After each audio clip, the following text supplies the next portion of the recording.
Welcome to PVC news. Nalgonda జిల్లా మంత్రివర్యులు Komatireddy Venkatareddy, Munugode MLA Komatireddy Rajagopal రెడ్డిని దూషించిన వారికి హెచ్చరిక జారీ చేసిన నార్కట్పల్లి మండల కొండపాకగూడెం మాజీ సర్పంచ్ కొమ్మనబోయిన మల్లేష్ యాదవ్ మీడియాకు విడుదల చేసిన వీడియోలో మాట్లాడుతూ తుంగతుర్తి ఎమ్మెల్యే మందుల సామేల్ నోరు అదుపులో పెట్టుకుని మాట్లాడాలని, నకరేకల్ నియోజకవర్గంలో కూడా స్థానిక ఎమ్మెల్యే ప్రతి గ్రామంలో గ్రూప్ రాజకీయాలకు ప్రోత్సహిస్తున్నాడని, ఆయనతో వచ్చిన పాత బీఆర్ఎస్ క్యాడర్ వాళ్ళకే కాంగ్రెస్ పార్టీ పదవులు ఇచ్చారని, ప్రభుత్వ శాఖల అధికారులు కూడా వారి మాటే వింటున్నారని, ఇలాంటి గ్రూప్ రాజకీయాలు చేస్తే ఊరుకునేదే లేదని హెచ్చరికలు జారీ చేసి మాట్లాడారు.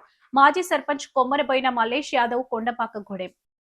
రాజగోపాల్ రెడ్డి గారు లేకపోతే తుంగతుర్తి కానీ నకరేకల్ కానీ ఎమ్మెల్యేలుగా మీరు గెలిచే వాళ్ళేనా?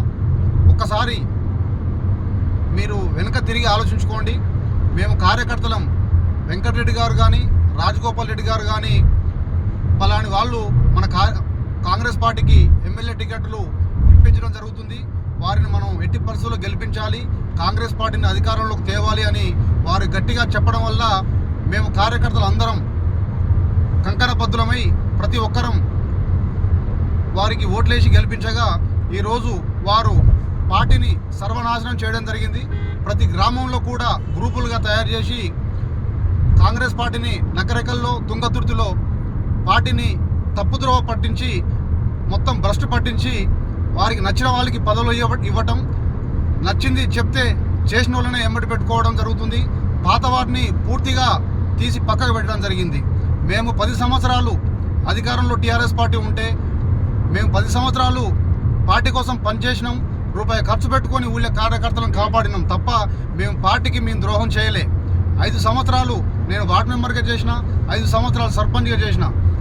ఆ 10 సంవత్సరాలు కాంగ్రెస్ పార్టీ అధికారంలో లేదు, టీఆర్ఎస్ పార్టీ అధికారంలో ఉన్నది. అయినా కానీ మేము ఏ రోజు కూడా పార్టీ మారకుండా గట్టిగా కాంగ్రెస్ పార్టీ కోసం పనిచేసినాం. కానీ ఈరోజు మాకు కాంగ్రెస్ పార్టీలో ఉన్నందుకు మాకు విలువ లేకుండా ఉన్నది. ఈరోజు ఊళ్ళో కనీసం ఒక రైతుకు ఎల్సీ ఇప్పియాలంటే ఎల్సీ కూడా ఇప్పియలేని పరిస్థితిలో ఉన్నాం. దానికి కారణం ఏంది? ఊళ్ళో గ్రూపులుగా తయారైపోయినాయి. దాంట్లో పనిచేసే ప్రతి ఒక్క డిపార్ట్మెంట్ వాళ్ళు ఈ గ్రూపు కాదని ఆ గ్రూపుకి, ఆ గ్రూపులో పంచాయతీ కూడా ఈ గ్రూపులకు తయారయ్యే ఒక డిపార్ట్మెంట్లో పని కూడా ఏ పని జరగడం లేదు. కాబట్టి మీరు ఇప్పటికైనా గ్రహించి కాంగ్రెస్ పార్టీని తప్పుదోవలో కాకుండా అందరం కలిసికట్టుగా పనిచేస్తే నడుస్తుంది తప్ప మీరు ఇట్లాంటి మాటలు మాట్లాడి వెంకటరెడ్డి గారిని రాజగోపాల్ రెడ్డి గారిని దూషిస్తే మాత్రం హెచ్చరిక చేస్తున్నాం. రోడ్ల మీద కూడా తిరగకుండా మిమ్మల్ని మాత్రం మేము బహిష్కరిస్తామని హెచ్చరిక చేస్తున్నాము. తుంగతుర్తి ఎమ్మెల్యే మందుల సామ్యాల్ గారికి.